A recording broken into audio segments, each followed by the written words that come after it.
ఇక చూసుకుంటే పేదరికానికి చరమగీతం కేరళలో తీవ్ర పేదరికాన్ని నిర్మూలించినట్టు ప్రభుత్వ ప్రకటన. దేశంలోనే తొలి రాష్ట్రం తమదేనన్న ప్రభుత్వం 2021లో ప్రారంభించిన ప్రత్యేక ప్రాజెక్టు 64,006 పేద కుటుంబాలను ఆదుకున్న సర్కారు మిగిలిన పేదలపై దృష్టి సారించినట్టు వెల్లడి. కేరళ అవతరణ దినోత్సవంలో విజయన్ మాట్లాడారు. సీఎం విజయన్ దారిద్ర్య రహిత రాష్ట్రంగా కేరళ అవతరించినట్లు ఆ రాష్ట్ర ముఖ్యమంత్రి పినరయి విజయన్ ఆ అసెంబ్లీలో ప్రకటించారు. దేశంలో అత్యంత దుర్భర పేదరికాన్ని నిర్మూలించిన తొలి రాష్ట్రంగా గుర్తింపు పొందినన్నారు.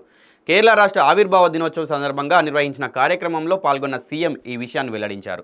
రాష్ట్ర ప్రభుత్వం ఇప్పటి వరకు 21,263 మందికి మొదటిసారిగా రేషన్ కార్డులు, ఆధార్, పెన్షన్లు వంటి ముఖ్యమైన పత్రాలు మంజూరు చేసిందని తెలిపారు. 4,394 కుటుంబాలకు జీవనోపాధి ప్రాజెక్టుల ద్వారా పని కల్పించామన్నారు.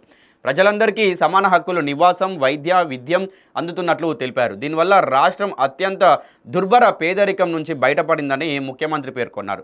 కాగా కాంగ్రెస్ నేతృత్వంలోని ప్రతిపక్షాలు పినరయి విజయన్ ప్రకటనను తప్పుబట్టాయి. ప్రభుత్వం తప్పుడు ప్రకటనలతో ప్రజలను మోసం చేస్తుందని విమర్శించాయి. ప్రతిపక్ష నేత సతీశన్ అసెంబ్లీలో మాట్లాడుతూ ముఖ్యమంత్రి చేసిన ప్రకటన భారీ మోసమని విమర్శించారు. ప్రభుత్వ ప్రకటనను వ్యతిరేకిస్తూ ప్రతిపక్ష నేతలు సభ నుంచి వాకౌట్ చేశారు. నవంబర్ 1న కేరళ రాష్ట్ర అవతరణ దినోత్సవం సందర్భంగా శనివారం శాసనసభలో రాష్ట్ర ముఖ్యమంత్రి పినరయి విజయన్ ఓ చారిత్రాత్మక ప్రకటన చేశారు. భారత రాజ్యాంగంలోని ఆర్టికల్ 300 నిబంధన కింద కేరళను తీవ్ర పేదరిక రహిత రాష్ట్రంగా ఆయన అసెంబ్లీలో ప్రకటించారు. ఈ సందర్భంగా విజయన్ అసెంబ్లీలో మాట్లాడుతూ ఒక శతాబ్దం క్రితం జరిగిన జాతీయోద్యమం నుంచి పుట్టుకొచ్చిన ఆలోచన నుండే భాష ప్రయుక్త రాష్ట్రాలు ఏర్పడ్డాయి. అయితే స్వాతంత్రం వచ్చిన తొలినాళ్లలో దాన్ని సాధించడానికి దీర్ఘమైన తీవ్రమైన పోరాటాలు జరిగాయి. ఆ పోరాటాల ఫలితమే ఐక్య కేరళ ఏర్పడింది. మలయాళీల కళ సాకారమైంది. ఐక్య కేరళ ఆవిర్భవించి నేటికి 69 సంవత్సరాలు. కానీ ఈ సంవత్సరం కేరళ అవతరణ దినోత్సవం కేరళ ప్రజలకు ఒక నవయుగానికి ప్రారంభం లాంటిది. కేరళను భారతదేశంలోనే మొట్టమొదటి తీవ్ర పేదరికం లేని రాష్ట్రంగా మార్చడంలో మన విజయం సాధించాము అని చెప్పి అన్నారు. అలాగే ఇక ఈరోజు జరుపుకునే అవతరణ దినోత్సవం ఓ చారిత్రాత్మకం, చరిత్రలో ఒక స్థానాన్ని ఏర్పరచుకుందని అన్నారు. శాసనసభ అనేక చారిత్రాత్మక చట్టాలు, విధాన ప్రకటనలకు సాక్ష్యంగా నిలిచింది. నవకేరళ సృష్టిలో మరో మైలురాయిని గుర్తించే సమయంలో అసెంబ్లీ ఇప్పుడు సమావేశమైంది. 2021లో కొత్త మంత్రిత్వ శాఖ ప్రమాణ స్వీకారం చేసిన తర్వాత తొలి మంత్రివర్గ సమావేశంలో తీసుకున్న కీలక నిర్ణయాల్లో తీవ్ర పేదరికను నిర్మూలన ఒకటి. శాసనసభ ఎన్నికల్లో ప్రజలకు ఇచ్చిన అతి ముఖ్యమైన వాగ్దానాలలో ఒకదాన్ని నెరవేర్చడానికి ఇది నాంది కూడా. స్థానిక స్వపరిపాలన శాఖ నాయకత్వంలో Kerala institute of local administration సమన్వయంతో కేవలం 2 నెలల్లోనే తీవ్ర పేదరికంలో నివసిస్తున్న కుటుంబాలను గుర్తించే ప్రక్రియను రాష్ట్ర ప్రభుత్వం ప్రారంభించింది. ఈ ప్రయత్నంలో ఎమ్మెల్యేలు, స్థానిక సంస్థల ప్రతినిధులు, కుటుంబశ్రీ కార్మికులు, స్వచ్ఛంద సేవకులు, అధికారులు సహా ఇతరులు కూడా భాగస్వాములయ్యారు.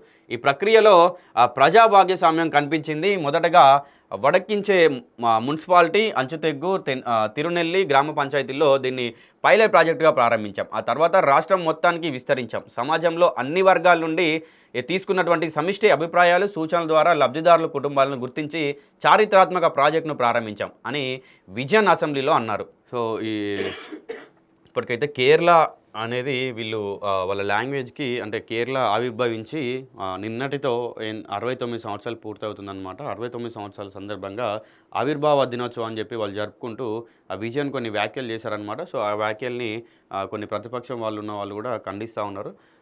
సో ఇదన్నీ కూడా అంటే మన దేశంలోనే తొలి రాష్ట్రంగా మన కేరళని ప్రకటిస్తున్నామని చెప్పి ఇతను చెప్పారు. సో తొలి రాష్ట్రం కూడా పేదరికాన్ని నిర్మూలించినటువంటి రాష్ట్రం. అంటే కేరళలో పేదరికం అనేది అసలు లేదు, లేకుంటే చాలా తక్కువ ఉంది అని చెప్పి ఆయన వ్యాఖ్యలు చేశారనమాట. సో దాని గురించి ప్రతిపక్షాల వాళ్ళు మాట్లాడుతూ అవి కాదు అంటే ఇట్లాంటివన్నీ చెప్తూ ప్రజల్ని మబ్బు పెడుతున్నారు, మోసం చేస్తున్నారు అని చెప్పి ప్రతిపక్షాలు వాళ్ళు మాట్లాడారనమాట. సో రాజకీయాల్లో ఇట్లాంటివన్నీ కామనే. ఏంటంటే లేనిది ఉన్నట్టు, ఉన్నది లేనట్టు, కొంచెం ఉంటే దాన్ని ఎక్కువ చేయడం, ఇట్లాంటివన్నీ వీళ్ళకి అలవాటే.